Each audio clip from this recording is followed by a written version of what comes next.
Bonjour à tous, désolée d'avoir disparu pendant un petit moment, j'étais très occupée, il y a eu pas mal de choses qui se sont passées, j'ai quitté mon entreprise, j'ai déménagé à Saint-Pétersbourg, bref, beaucoup de choses.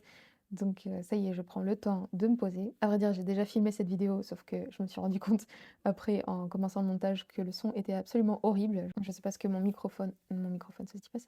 Je sais pas ce que mon micro a fait, mais bref, je recommence. En plus, c'est la troisième fois parce que je fais n'importe quoi. Donc aujourd'hui, je vais vous raconter un petit voyage de 10 jours que j'ai fait en Chine avec deux amis russes. On est parti fin octobre, début novembre, et on a passé 10 jours à Pékin, à Chengdu et à Hubei. Donc moi, ça faisait un petit moment que je voulais retourner en Chine. J'étais déjà allée une fois il y a 2 ans, quasiment maintenant, en mai. Et j'étais partie avec un correspondant chinois pendant à peu près 10 jours aussi. Donc c'était un pays qui m'avait fascinée tout de suite parce que déjà c'est un pays qui est absolument magnifique. Ensuite c'est un pays qui est absolument incompréhensible, déjà du fait de la langue, de la barrière de la langue, du fait que très peu de personnes là-bas parlent anglais, et puis c'est une culture tellement différente, tout est tellement différent que je trouve ça super intéressant. Donc j'avais envie d'y retourner, j'en ai parlé un petit peu autour de moi, et mon amie Irina, qui avait déjà passé 3 mois en Chine pendant ses études, donc comme ça, et qui parle un petit peu chinois, était intéressée de venir avec moi. Donc on a décidé d'organiser un voyage en Chine et elle a invité une de ses amies russes. Donc voilà, on était 3 filles, une française, 2 russes en Chine.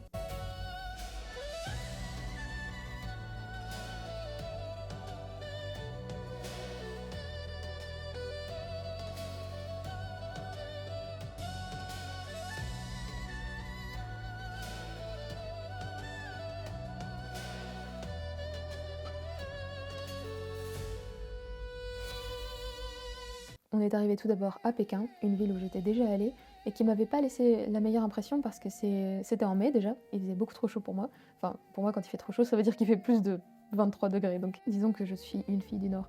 Donc pour moi, il faisait beaucoup trop chaud. Puis c'est une ville très très sèche, donc il y avait de la poussière un petit peu partout. Et aussi, c'est une ville très animée où il y a énormément de monde. Donc c'est une ville pour moi très fatigante, intéressante mais très fatigante. Mais je dois dire qu'en octobre j'en ai beaucoup plus profité, déjà du fait que j'étais déjà en grand manque de vitamine D puisque j'habite en Russie et donc il y a très peu de soleil ici, donc ça m'a fait plaisir de le revoir pendant quelques jours à Pékin. Ensuite parce qu'il fait quand même beaucoup moins chaud en octobre et il y avait moins de monde aussi, donc je pense que c'est une meilleure saison que mai pour visiter Pékin en tout cas.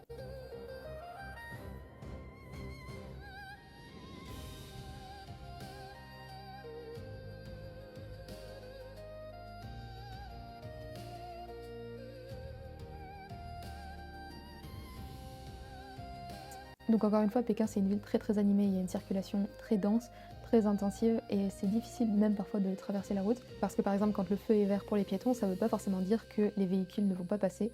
J'ai pas très bien compris leur système, mais parfois quand c'est vert, encore une fois qu'on a bien vérifié que c'était vert pour nous, il y a quand même des voitures ou au moins des scooters qui vont passer. Il y a des scooters qui circulent absolument dans tous les sens et c'est parfois difficile d'ailleurs de survivre à leur présence. Ils sont assez marrants à voir d'ailleurs parce que très souvent ils ont des protège-mains qui sont assortis aux coffres derrière qui sont très créatifs et originaux. Mais donc il y a énormément de bruit, énormément de circulation et je trouve ça très fatigant. On a décidé d'abord de visiter la cité interdite, ce que j'avais pas pu voir la dernière fois parce qu'il faut s'y prendre à l'avance pour réserver les tickets. Ils partent très vite, donc la dernière fois je m'étais prise en dernière minute et c'était trop tard, il n'y avait plus de place. Donc on a décidé de visiter avec un guide en se disant elle connaîtrait les meilleurs endroits et que ce serait plus facile comme ça. Et effectivement, elle nous a fait passer par des fils qui allaient plus vite. Donc c'était pratique en un sens, mais d'un autre côté, il faut aussi attendre tout le groupe, le reste du groupe. Et donc je pense que pour des endroits aussi touristiques que la cité interdite, ça vaut le coup de visiter avec un guide. Si vous me voyez ligoter dans tous les sens, c'est normal, c'est que je suis assise par terre et j'ai mal aux pieds. Donc la cité interdite, j'étais pas super motivée pour la visiter parce que je pense qu'il y aurait énormément de monde vu que c'est un des endroits les plus touristiques de la Chine. Et en fait en octobre ça allait, il y avait beaucoup de monde évidemment, surtout à l'entrée, mais il y avait quand même des espaces où c'était assez libre, j'ai pu prendre des photos normales où il n'y avait pas tant de monde que ça. Donc c'était beaucoup plus vivable que ce que j'avais anticipé.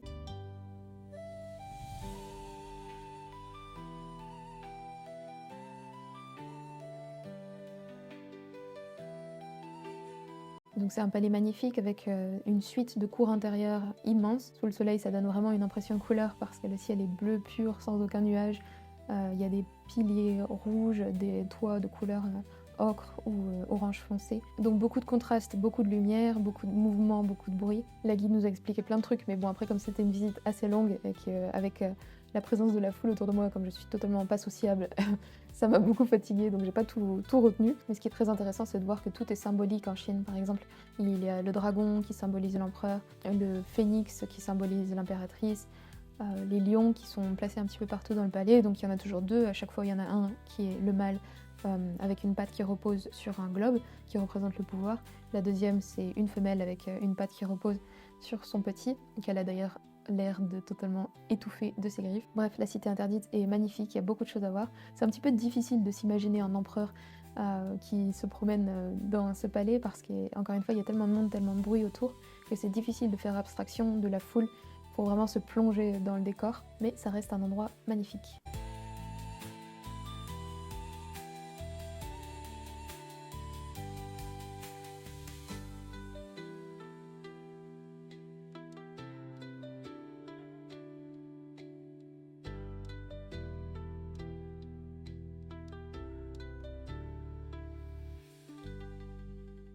Donc comme c'était notre premier jour en Chine, on a marché 20 km ou un truc comme ça dans la journée. Le soir, on était absolument affamés et on a décidé de manger un hot pot. Donc c'est un espèce de pot en métal dans lequel ils mettent de l'eau bouillante, dans laquelle on fait cuire tous les ingrédients dont on a envie. Donc nous, comme on avait super faim, on a eu les yeux un petit peu plus gros que le ventre et on a commandé tout ce qu'on voyait.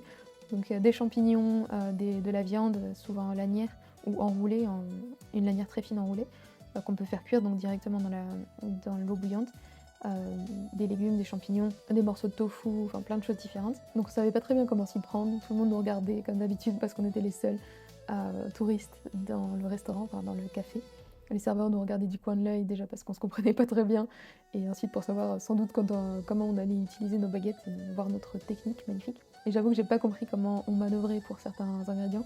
Par exemple, un tronçon d'épis de maïs, comment est-ce qu'on fait cuire ça? Je ne sais pas, parce que quand on le prend avec des baguettes, c'est très difficile, on le fait tomber dans l'eau chaude le temps qu'il cuise. Ensuite, il faut aller le repêcher avec des baguettes dans l'eau chaude et ensuite le tenir le temps de le manger avec les baguettes. C'est du sport.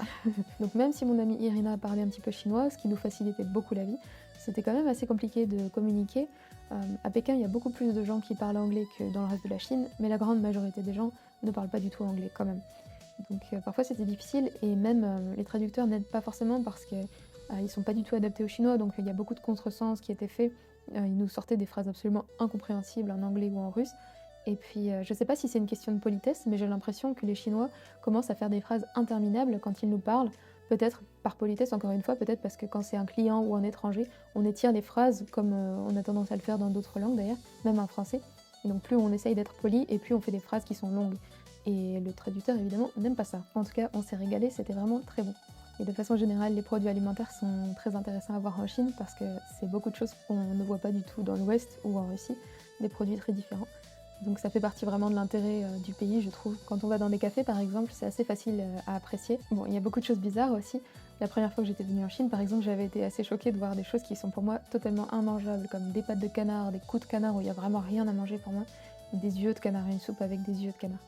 Bref, des choses que j'ai pas envie de tester juste. Mais il y a aussi beaucoup de choses qui sont très faciles à apprécier, des produits qui sont souvent assez gras. Du riz frit par exemple, de la viande grillée, du poisson, des choses comme ça qui sont faciles à apprécier. Il y a assez peu de choses sucrées dans les restaurants, mais en revanche quand on va dans les petits supermarchés qui sont absolument partout, c'est des nouilles instantanées, des chips, des choses comme ça, et puis beaucoup de produits sucrés qui sont très artificiels. Et là pour le coup c'était plus difficile pour moi de trouver des choses à manger dans tous ces petits magasins comme les 7-Eleven qu'il y a absolument partout, parce que le soir quand on était fatigué on essayait de se trouver des petites choses à grignoter et là pour le coup c'est difficile, il n'y a pas vraiment de produits frais par exemple, il faut aller dans des supermarchés plus grands ou bien sur des marchés je suppose, mais dans ces petits magasins c'est plutôt de la malbouffe. Et puis évidemment il y a plein de fois où j'ai pas du tout compris ce que j'achetais parce que les produits ne sont pas traduits et donc il faut se promener avec son téléphone et puis parfois on fait des erreurs de traduction, disons. Donc par exemple, quand j'essayais d'acheter du yaourt, je me suis retrouvée avec du lait de soja ou des trucs comme ça. Mais bon, ça fait partie des plaisirs du voyage. C'est pareil pour les magasins de souvenirs. C'est assez intéressant juste de regarder, même quand on veut rien acheter, parce que c'est des bric-à-brac où il y a vraiment de tout et n'importe quoi, des choses, on ne sait pas du tout ce à quoi ça sert, des choses super étonnantes, super bizarres. Il me semble que c'était à Pékin aussi, on a trouvé un magasin de souvenirs qui était entièrement doré, donc parfois c'est très exagéré, mais ça rend les choses assez intéressantes. Donc j'étais avec 2 Russes qui, depuis le début des sanctions occidentales sur la Russie, sont privés de shopping avec les marques principales occidentales. Donc Zara, tout ça, ça a disparu de Russie depuis plus de 3 ans. Donc elles avaient très envie de faire du shopping et moi, comme je reviens en France tous les ans, puis de toute façon j'en ai pas grand-chose à faire, j'avoue, j'ai préféré aller me promener toute seule. Et autant la dernière fois que j'étais en Chine, quand j'étais toute seule, j'étais vraiment pas très à l'aise parce qu'il y a quand même beaucoup de gens qui vous regardent du fait que vous êtes, si vous êtes étranger, toute seule. Et donc moi ça me met assez mal à l'aise, mais aussi parce que je savais pas très bien où j'allais. Mais cette fois-ci ça allait beaucoup mieux, je sais pas, peut-être parce que j'avais plus anticipé, donc j'avais une eSIM chinoise sur mon téléphone, donc j'avais internet sans problème. Ensuite j'ai utilisé tout simplement Google Maps il me semble, et tout fonctionnait très bien. Je pouvais préparer mes trajets enfin, dans le métro, etc. Il y avait vraiment aucun problème, j'ai jamais été perdue à aucun moment. À Pékin c'est assez simple parce que tout est traduit en anglais, et il y a quand même pas mal de gens qui parlent anglais par rapport au reste de la Chine. Donc pour le déplacement, vraiment, il n'y avait aucun problème. Le système de métro est très simple à comprendre et à utiliser. Donc là-dessus, pas de problème. Aussi peut-être parce que c'était l'automne et donc on est tous emmitouflés dans des gros manteaux, il fait quand même assez froid. Donc je pense qu'on fait moins attention les uns aux autres, on est plus... enfin on remarque moins peut-être les étrangers à ce moment-là, donc je me sentais plus à l'aise. Je suis même allée dans le sous-sol de centres commerciaux. Donc les centres commerciaux, il y en a énormément qui sont très modernes, très luxueux, vraiment tout neuf, magnifique. Et après, dans le sous-sol, ou en tout cas, il y a d'autres centres commerciaux où les sous-sols sont vraiment plus comme un bazar, où c'est des petites boutiques ouvertes où tout le monde vend tout et n'importe quoi, surtout des vêtements. Et souvent, les prix ne sont pas indiqués d'ailleurs. Et j'ai décidé d'y aller juste pour l'expérience. D'ailleurs, j'ai acheté cette veste là-bas. Donc c'était plutôt intéressant parce que j'étais vraiment la seule étrangère dans cet endroit-là. Je me baladais toute seule. Donc les gens tombaient par terre quand ils me voyaient, c'était assez drôle. En tout cas, ça force à communiquer parce que dès que vous voulez quelque chose, il faut négocier, il faut parler, poser des questions, etc. Donc j'ai vraiment regretté de ne pas avoir appris le chinois. J'avais commencé sur Duolingo après mon dernier voyage en Chine, enfin mon premier voyage en Chine, mais j'ai laissé tomber. Et donc vraiment, j'étais pas capable de dire plus que bonjour, merci, et puis voilà. Et ça, je pense que ça change énormément l'attitude des gens. Je pense que ça dépend aussi des pays, mais là, je me rendais compte vraiment que j'étais pas du tout intégrée. Enfin, j'étais vraiment la touriste de base, à ne rien savoir du tout. Et ça fait que les gens ont quand même une attitude assez différente. Encore une fois, je pense que ça dépend des pays. Et en Chine, quelque chose que j'aime pas beaucoup, c'est que les gens sont très mielleux dès qu'ils pensent qu'ils vont pouvoir vous vendre quelque chose. Et leur attitude change totalement, en tout cas beaucoup, quand ils se rendent compte que vous n'allez rien acheter. Ils deviennent très froids ou ils se détournent ou ils vont faire autre chose. Je comprends bien sûr qu'ils ont une boutique, ils ont des factures à payer, donc ils n'ont pas de temps à perdre avec un client qui veut rien acheter. Mais c'est tellement marqué comme attitude, j'ai trouvé, que je trouve ça désagréable. Et en même temps, je me rends compte que c'est aussi de ma faute du fait que j'ai pas appris le chinois. Et donc je peux pas avoir une communication de base, je suis vraiment juste la touriste qui va acheter ou pas acheter. Et voilà. Alors qu'en Russie, évidemment, j'ai une expérience totalement différente, vu que j'ai appris la langue, j'ai fait l'effort de m'intéresser à la culture. Les gens sont extrêmement ouverts, extrêmement généreux. Donc même si vous achetez rien, si vous êtes dans un village paumé, le seul étranger, ils vont vous inviter à prendre le thé, ils vont être très très... Enfin, l'attitude est vraiment très différente. Mais encore une fois, ça dépend des efforts qu'on fait en venant dans le pays, donc c'est totalement de ma faute si j'étais pas aussi bien accueillie par les Chinois. En tout cas, du point de vue de la sécurité, vraiment, il n'y a aucun problème en Chine, ou en tout cas dans tous les endroits où on est allé. Je me promenais le soir à Pékin toute seule, bien sûr dans le centre-ville, mais vraiment par comparaison avec la France, c'est beaucoup plus détendu. Les gens sont civils, ils ont des habitudes qui nous étonnent parfois ou qui sont parfois un petit peu choquantes pour un Européen. Donc par exemple, il y en a certains qui ont la mauvaise habitude de cracher par terre. Et je pense que c'est surtout la génération plus ancienne. Et puis la culture est encore une fois assez différente. En Chine, ils n'ont pas trop le sens des distances. En Russie, moins aussi. La Russie, c'est toujours un intermédiaire entre la Chine et la France, j'ai l'impression. Mais donc les Chinois, ça ne les dérange pas de se tenir juste à côté de vous crier dans l'oreille quand ils sont au téléphone. Ils s'en rendent même pas compte en fait. Il y a tellement de monde, tellement de bruit, tellement d'animation tout le temps autour que les gens font pas trop attention à leur environnement. Et donc c'est très fatigant, je trouve, parce que moi j'ai besoin de distance. Le contraste est assez drôle avec d'autres pays, d'ailleurs, parce que par exemple j'ai habité pendant 7 mois au Québec et j'ai habité en Suède aussi un petit peu. Et là pour le coup, les gens ils s'approchent pas de vous à moins de 15 mètres. Ils ont vraiment un sens des distances énorme. Et en Chine c'est tout l'inverse, ils peuvent vous toucher, être au corps à corps avec vous et ils s'en rendent même pas compte. Ensuite on est allé à Chengdu, qui est à peu près au centre de la Chine et à quelques heures de vol de Pékin. Donc c'est une très grosse ville avec plus de 20 millions d'habitants, c'est la 4e ville il me semble par population de la Chine. C'est une ville qui est très connue pour son sanctuaire de pandas, pour la cuisine aussi, ils utilisent beaucoup d'épices là-bas et donc c'est un art culinaire très connu. Et pourquoi d'autre? Ah, pour le théâtre aussi, le théâtre chinois traditionnel.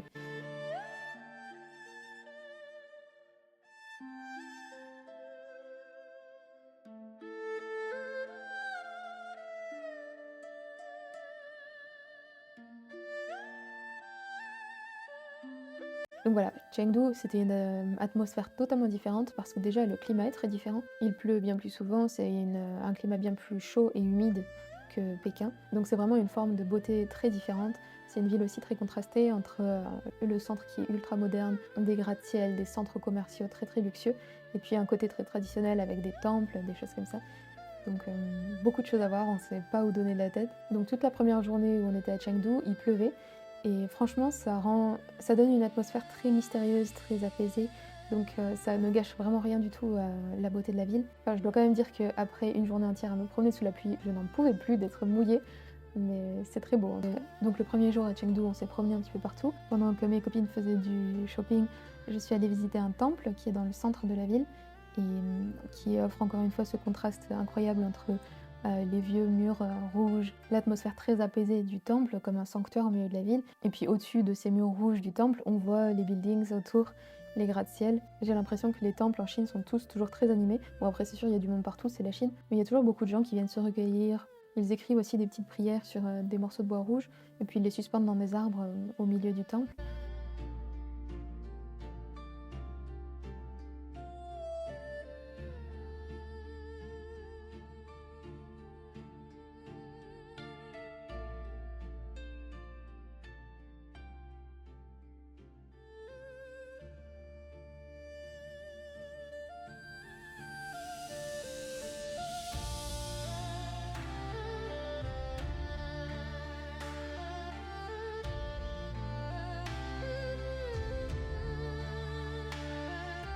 Donc c'est vraiment un refuge pour moi à chaque fois qu'il y avait un temple quelque part au milieu de la ville, parce qu'il y a moins de bruit, les gens sont bien plus paisibles à ces endroits-là.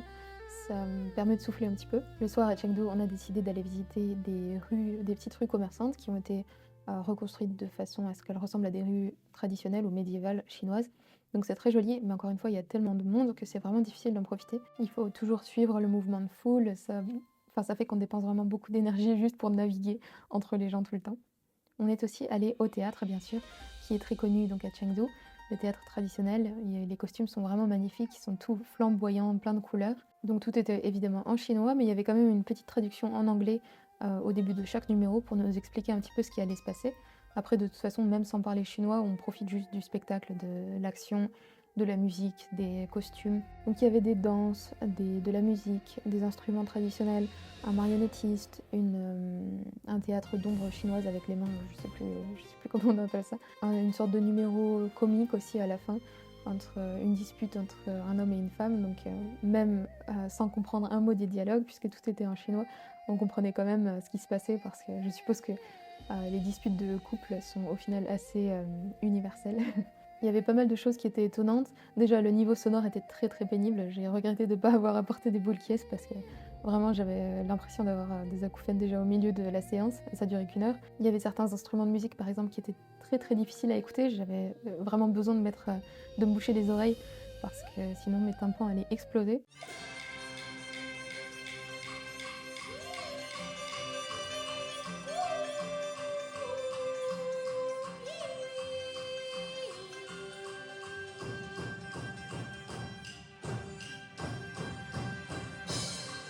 Ensuite, même sans parler du spectacle lui-même, les gens autour sont très bruyants, ils continuent de parler pendant la performance. Et puis, ils mangent aussi je crois que ça s'appelle des pipas, enfin des petites graines de tournesol qui font craquer entre leurs dents, qui étaient déposées donc, entre chaque siège. Et donc ça fait un vacarme pas possible en fait pendant toute la séance. Il y avait aussi d'autres choses qui étaient très difficiles à comprendre, c'est que de chaque côté de la scène, il y avait des petits stands où les gens pouvaient se faire masser. Donc se faire masser les épaules par des femmes qui se tenaient là, des employés, ou se faire nettoyer les oreilles. Alors déjà, se faire nettoyer les oreilles par quelqu'un, c'est déjà un concept assez difficile à comprendre pour moi, mais en plus devant tout le monde, et non pas au fond de la salle, mais vraiment à côté de la scène, ce qui fait que tous les spectateurs pouvaient voir de chaque côté de la scène ces personnes qui se venaient nettoyer les oreilles. Donc je n'ai pas essayé, j'avoue. Je suis curieuse sur le plan culturel quand je vais dans un nouveau pays, mais il y a quand même des limites. En tout cas, le théâtre, c'était vraiment une expérience positive et intéressante. Et puis on avait aussi demandé à essayer des costumes à la fin de la séance. Alors les costumes chinois, ça ne me va pas du tout, j'ai pas du tout le type. Autant en Russie, je peux passer pour une russe très facilement en mettant un foulard, etc. Tout le monde pense que je suis russe. Autant en Chine, ça n'arrivera jamais. Donc les costumes ne me vont pas du tout, mais c'était quand même intéressant à voir. Ils sont très très lourds. Et puis aussi, ils mettent une espèce de lanière ici noire pour les femmes, pour faire croire qu'on a plus de cheveux. Donc évidemment avec mes cheveux, ça passait pas du tout. À Chengdu, je me suis aussi promenée toute seule à peu près partout, le soir aussi. Je suis passée par exemple dans des quartiers très animés, avec des bars, etc. Il y a toujours des gens qui vous regardent, qui viennent vous voir, qui essayent d'utiliser les 2 mots d'anglais qu'ils connaissent pour vous faire venir quelque part, vous vendre quelque chose, vous faire venir dans leur bar. Donc il y a toujours des gens qui viennent vous voir, mais vraiment on se sent quand même en sécurité parce que les gens sont pas agressifs. Donc même chose, niveau de la sécurité, c'était vraiment pas, enfin il y a aucun moment où je me suis sentie vraiment menacée. Enfin je dis ça à chaque fois parce que je compare avec la France au final, et donc que ce soit en Russie ou en Chine, des pays dont on a assez peur en France, dont on se fait des idées pas possibles. En fait au quotidien quand on s'y promène, on s'y sent quand même beaucoup mieux. Mais en réfléchissant, je me suis rendu compte qu'en fait la France c'était vraiment le pays où je me suis sentie le plus en insécurité de ma vie, ou peut-être la Tunisie aussi parce que, encore une fois, comme j'étais étrangère, tout le monde me regardait et les hommes étaient assez agressifs. Mais et je me serais pas promenée toute seule, mais dans les pays que j'ai visités dernièrement, vraiment c'est la France où je me suis sentie le plus en insécurité en fait. Donc je n'arrête pas de m'étonner du sentiment de sécurité qui est juste normal, qui devrait être la base de la vie dans une ville à l'étranger. Pendant notre séjour à Chengdu, on a aussi décidé d'aller visiter un temple qui est dans la montagne, à peu près 1 heure de route de Chengdu. Et donc on est parti en taxi, et cette fois-ci c'était pour le coup une expérience assez désagréable qu'on a eue en Chine, sans doute la plus désagréable que j'ai eue, parce qu'on a décidé de remonter la ligne de métro presque jusqu'au bout, donc on était à l'extérieur de la ville, et dès qu'on est sorti du métro, il y a tout un paquet de chauffeurs de taxi qui se sont précipités sur nous en voyant qu'on était étrangers, c'était tôt le matin, ils n'avaient pas encore des clients, et qui voulaient plus nous laisser partir. Et en fait ils étaient assez agressifs, non pas qu'ils allaient nous tuer sur le bord de la route ou quoi que ce soit, mais ils voulaient pas nous laisser partir. En voyant qu'on était étrangères, je sais pas, ils pensent sans doute que ça va leur apporter plus, qu'on va pas négocier ou qu'ils peuvent nous faire avaler des prix exorbitants. Et donc nous on avait décidé déjà d'utiliser une application, ce qui vaut toujours mieux à l'étranger, pour vraiment connaître les prix réels, mais ils voulaient pas nous laisser partir. On a expliqué à travers le traducteur, Irina s'est exprimée aussi pour essayer d'expliquer qu'il fallait nous laisser tranquilles. On était fatigués, c'était le matin, il était tôt, et donc on a décidé d'aller dans un café pour réfléchir à ce qu'on allait faire exactement. Et ils nous suivaient jusqu'au café. Enfin vraiment, il y en avait un en particulier qui était très agressif, qui nous poussait son téléphone sous le nez avec la traduction de ce qu'il voulait nous faire faire, ou du prix ou quoi que ce soit. Et tout le monde, ils parlaient tous de nous, on les voyait qui nous regardaient, qui pointaient du doigt, etc. C'était vraiment pas confortable. Et encore une fois, ils sont assez physiques, ils se rendent pas compte qu'on n'a pas la même notion de distance, donc ils pouvaient taper sur l'épaule, nous prendre sur l'épaule pour nous faire regarder et tout, donc c'est assez agressif en fait comme attitude. Donc très désagréable ce matin-là. Après je pense que c'est aussi parce qu'on était 3 filles et donc on est sans doute plus vulnérable quand on voyage juste entre filles. Donc c'était un peu difficile de s'en sortir, de se dépatouiller, mais on a réussi à trouver notre taxi, commandé sur l'application, et donc à partir visiter ce temple. Donc quand on parle d'un temple perché dans la montagne en Chine, évidemment, ça fait rêver, et effectivement l'endroit était magnifique. Mais comme partout en Chine, il y a énormément de monde, beaucoup de tourisme, et tout est très organisé pour les touristes. Donc en un sens, c'est très confortable parce que tout est confortable. Il y a des cafés partout, des toilettes, des endroits où on peut se reposer. Mais d'un autre côté aussi, c'est plus difficile de faire abstraction de tous ces touristes, et donc de regarder, de vraiment profiter de la beauté de la nature et de la beauté de l'architecture du temple.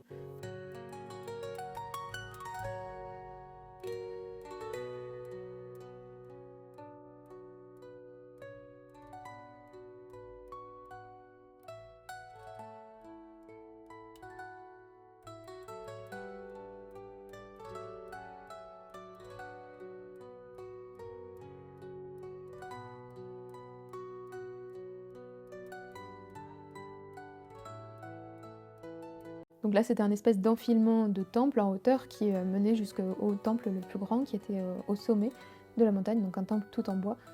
Et donc il fallait monter des escaliers pendant quelques heures pour y arriver. Donc la plus grosse difficulté, encore une fois, c'était vraiment juste purement le monde. Il y avait une foule tellement dense que c'était parfois difficile de trouver de la place pour passer. On a rencontré des petits enfants chinois qui sont venus nous voir, nous parler plusieurs fois, nous demander si on était américaine, tout ça, tout ça. Et eux, pour le coup, ils parlent anglais. Ils ont vraiment, en plus, envie de communiquer, de pratiquer. Donc c'était vraiment eux qui venaient vers nous et qui venaient parler avec nous. Parfois en utilisant un traducteur, parfois juste ils employaient les petites phrases d'anglais qu'ils connaissaient. Donc c'était trop mignon.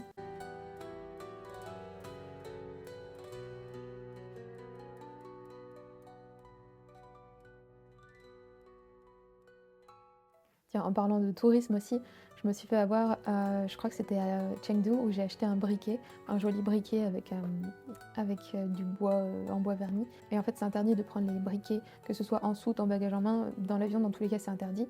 Donc moi, ils m'ont arrêtée à l'aéroport, j'avais mis mon briquet, j'avais retiré, le silex avec la vendeuse, on l'avait emballé pour que ça se voit vraiment que c'est un un cadeau, j'avais envie de dire un présent. Mais à l'aéroport, il a été détecté directement à la sécurité, donc ils m'ont arrêté.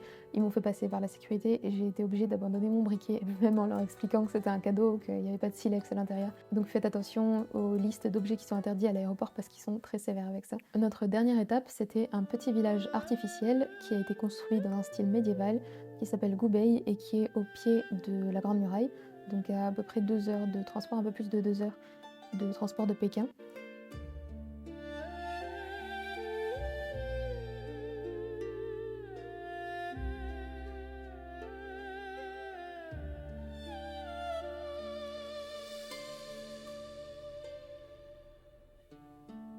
Donc c'est une espèce d'enclave, un espèce de territoire fermé où on se rend par navette. Il y a un bus qui y va, on y allait en taxi à l'aller parce qu'on était trop fatigués. Au retour, on a pris un bus qui prend un peu plus de 2 heures et qui est bien moins cher d'ailleurs, évidemment. Mais donc une fois qu'on est sur place, il faut se fier aux transports locaux, donc les navettes qui sont sur place. C'est un petit peu difficile à comprendre au début.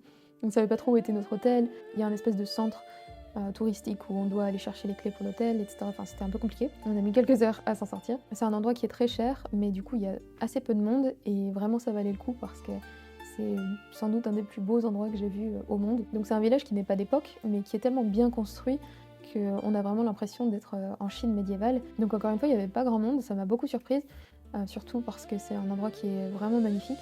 Le matin très tôt et le soir tard, une fois que les touristes sont partis, il n'y a vraiment personne dans la rue, j'étais la seule. Donc c'est un régal pour prendre des vidéos, prendre des photos, me promener toute seule, c'était incroyable. Donc c'est un lieu qui est pensé pour les touristes, tout est beau, même les poubelles sont camouflées de façon à ce qu'on les voit pas, à ce qu'elles soient jolies dans des tonneaux en bois, etc. Il y a des shows un petit peu tout le temps et partout, par exemple une fontaine, un show qui est basé sur la lumière, l'eau, le feu, etc. Ils utilisent aussi des drones pour faire des spectacles à peu près tous les soirs, ils utilisent des drones qui sont en forme de lampions traditionnels, qui font voler aussi. Donc c'est vraiment magnifique.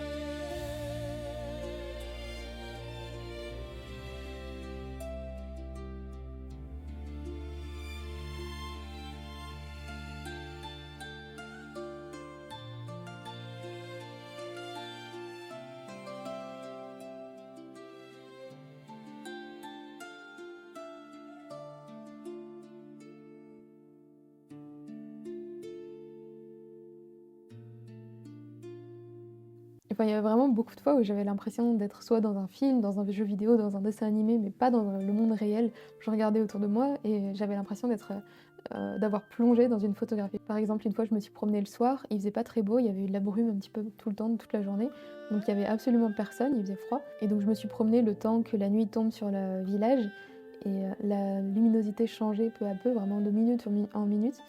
Ça devenait de plus en plus bleu-gris jusqu'à ce que la nuit tombe complètement et que les lumières s'allument petit à petit. Et c'était vraiment incroyable. J'ai pris des photos et tout, je me suis régalée. Enfin, vraiment, l'atmosphère de ce village est incroyable. Si vous avez vu les films du studio Ghibli de Hayao Miyazaki, par exemple, on a l'impression de se retrouver dans ce genre de film, surtout avec les lampions rouges, les lumières qui se reflètent dans les canaux, la pierre partout, c'est superbe.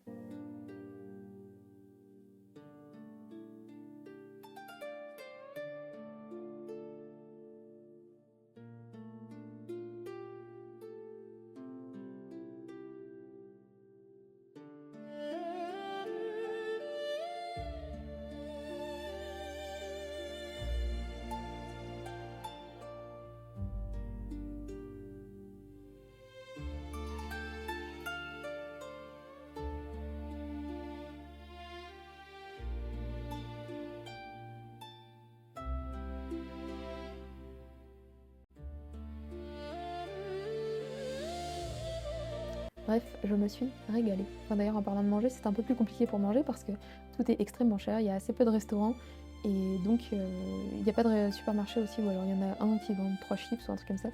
très très cher aussi, donc on n'a pas mangé grand chose pendant le temps où on était là-bas. Gubei est aussi connu pour ses sources chaudes, donc on a décidé qu'on allait essayer. Et en fait c'était assez décevant parce que déjà c'était à l'intérieur, ensuite c'était plusieurs bassins avec des propriétés extraordinaires qui étaient indiquées sur le mur, mais à chaque fois elles avaient les eaux avaient des couleurs extrêmement chimiques, ils devaient mettre des colorants dedans, donc, et puis une odeur de chlore aussi à l'intérieur, c'était pas du tout naturel et bref. J'y suis restée 5 minutes et puis je suis ressortie. Ça m'a aussi étonnée parce que c'était mixte, il y avait des hommes et des femmes qui se baignaient au même endroit, donc en maillot de bain bien sûr, mais c'était quand même étonnant pour moi, je ne m'attendais pas à ça. D'ailleurs depuis que je suis en Russie, je me suis rendu compte qu'en fait les Français sont quand même assez pudiques par rapport aux autres peuples, parce qu'on n'a pas trop cette culture du bien-être autour de l'eau, de l'emploi de vapeur, etc. En Russie par exemple, ils ont la banya, qui est un petit peu l'équivalent du sauna que j'avais aussi connu quand j'habitais en Suède, où tout le monde se balade en maillot de bain ou tout nu. Et nous, ça fait pas du tout partie de notre culture, alors que ce soit en Chine, en Russie, dans les pays scandinaves, ils ont vraiment cette culture du bien-être où ils se rassemblent dans un endroit entre femmes, entre hommes, parfois c'est mixte, ça dépend des endroits ou entre amis. Et ils se concentrent sur le bien-être en utilisant très souvent la chaleur, l'humidité, l'eau pour se détendre. Et donc ils ont une relation au corps qui est un petit peu différente en France, je pense. En France, on est plus pudique et même la façon dont les femmes se changent dans les vestiaires. J'ai remarqué aussi une différence en Russie ou en Chine.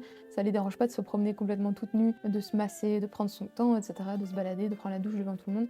Alors qu'en France, en général, dans les vestiaires, les filles sont quand même assez rapides, elles s'habillent discrètement et puis elles sont parties. Donc il y a une grande différence, je trouve, dans la mentalité. Enfin bref, c'est tout ce que j'ai pour aujourd'hui. J'ai l'impression que ma caméra ne fait pas du tout le focus, mais je recommence pas cette vidéo, c'est pas possible. Merci d'être resté jusqu'au bout de cette vidéo, j'espère que je vous retrouverai dans pas trop longtemps. Je vais faire de mon mieux, j'ai toute une série de vidéos dont les scripts sont déjà prêts depuis je sais pas combien de mois, c'est juste que j'ai pas encore pris le temps de les filmer. Merci d'être toujours là en tout cas et à très bientôt. Paka paka.